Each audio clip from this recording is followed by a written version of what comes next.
The Hong Kong PhD Fellowship is going to open in just a few weeks. So if you're one of the people that is thinking of applying this year, this is the video for you. If you know someone that wants to apply this year, please share this video with them, because in this video, I'm going to answer all the questions that you might be having about applying to the Hong Kong PhD Fellowship.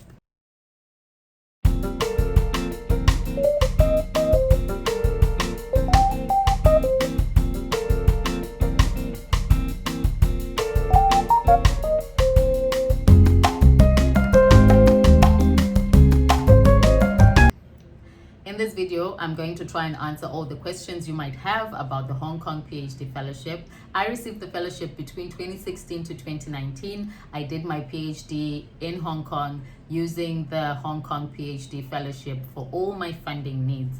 And in this video, I'm going to try and answer all the questions that you might have. So stay tuned, and please do share this video with someone that is thinking of applying this year.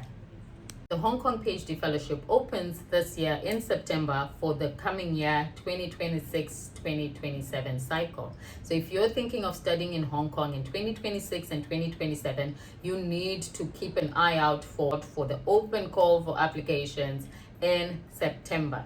That's a few weeks from now, and I decided to do this video so that I can answer some of the questions you might have if you're thinking of applying this year. So what is the Hong Kong PhD Fellowship?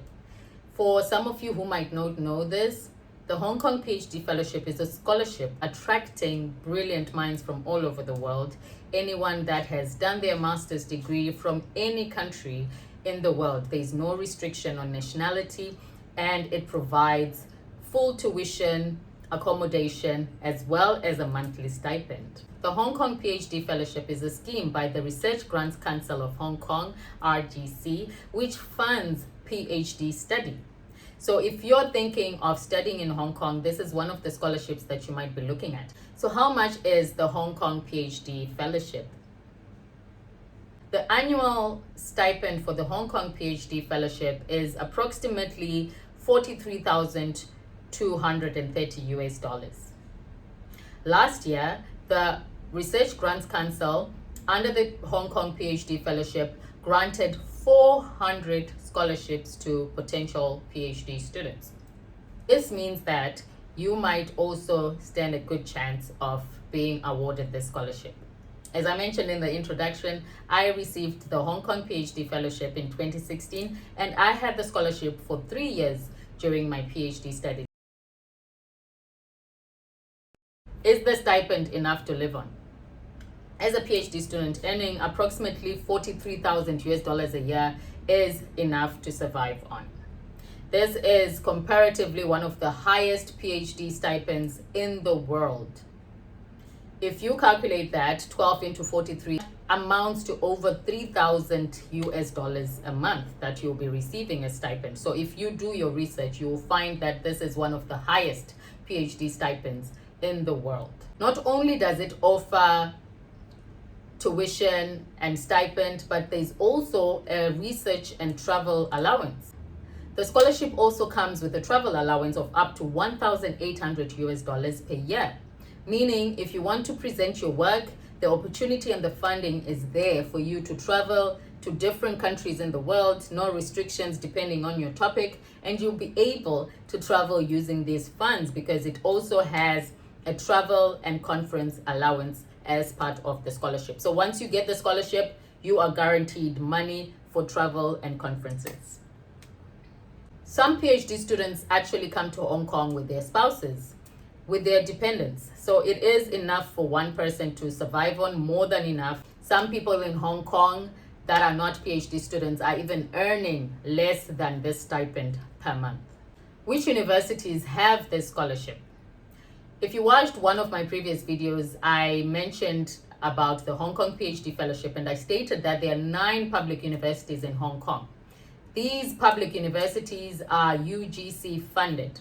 That means they fall under the Research Grants Council funding, and these universities will automatically also be part of the Hong Kong PhD Fellowship. That means if you're applying to any of the 9 public universities in Hong Kong, you will be eligible for the Hong Kong PhD Fellowship. So how it works is that once you apply to the university of your choice. The university will do the initial assessment process. If you find a supervisor that is interested in your work, then they make a recommendation to the Research Grants Council to offer you the PhD fellowship.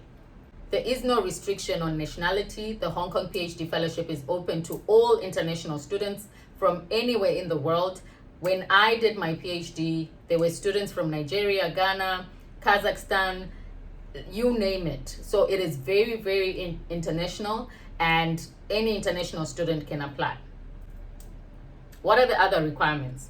As it is competitive and attracts the brightest minds from all over the world, you need to be able to demonstrate academic achievement. That means you need to have some level of academic merit, and that means you need to have good grades, good GPA on your master's degree. You need to also show evidence of leadership capabilities. You need to also show research ability and good communication skills. Research ability, this will be seen through your research proposal, the research that you're proposing to come and do on this scholarship. It's going to be very important for you to demonstrate that you have some knowledge of research from your master's degree, and then you can proceed to your PhD. That means your research proposal is a key element that is going to assist you in getting this scholarship. Another thing that is key is good interpersonal skills, and this is shown by your level of community engagement, the activities that you do in the community, any volunteering activities, and just showing that you are a good citizen in society if you're able to prove that. Is there an age limit? To my knowledge, there is no age limit to the Hong Kong PhD fellowship. Most people do their PhDs much later in life, although some people come direct from their masters. But some people, after their masters, they get some working experience, so that means they come much later to do their PhDs. So there is no age limit. It will not be surprising to find, some really young people as well as people over the age of 35. Do I need to speak Chinese or Cantonese? So the main language in Hong Kong is Cantonese as well as Mandarin. You do not need proof of Chinese efficiency to apply for the Hong Kong PhD fellowship. Hong Kong uses English as a medium of learning. Most of the courses will be taught in English. Actually, all courses will be taught in English. When I got the Hong Kong PhD fellowship, I did not speak a word of Chinese. To this day, I don't speak a word of Chinese.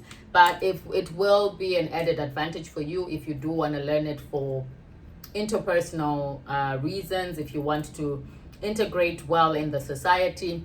If you're good with languages, there's nothing wrong with learning that, but it's definitely not a requirement. What are some tips that I have for those that want to apply?